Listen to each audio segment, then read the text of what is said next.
Ang 2024 Yamaha NMAX Turbo ay isang nakaka-excite na karagdagang scooter sa lineup ng Yamaha. Narito ang ilang mga detalye tungkol dito.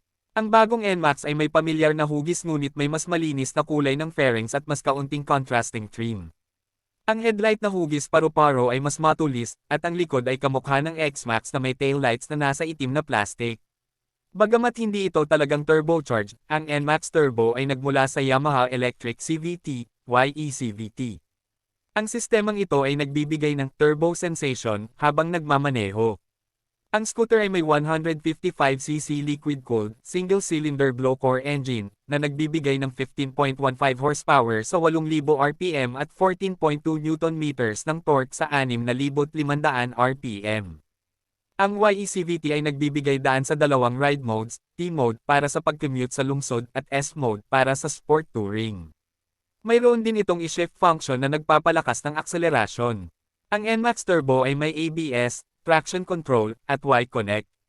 Bukod dito, mayroon itong bagong navigation system mula sa Garmin Streetcross na nagpapakita ng digital map sa instrument cluster. Dual-channel ABS ito ay nagbibigay ng maximum braking control at stability. Traction Control System, TCS, ito ay nag-aalaga sa traction habang nagmamaneho.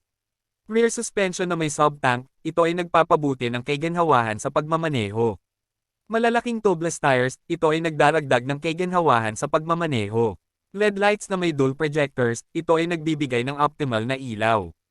TFT screen na may Y-Connect connectivity, ito ay nagbibigay daan sa access sa navigation at notifications mula sa smartphone. Dito sa Pilipinas, kung sakaling ilbas ang Yamaha NMAX Turbo ay may 4 na iba't ibang kulay na maaaring pagpilian.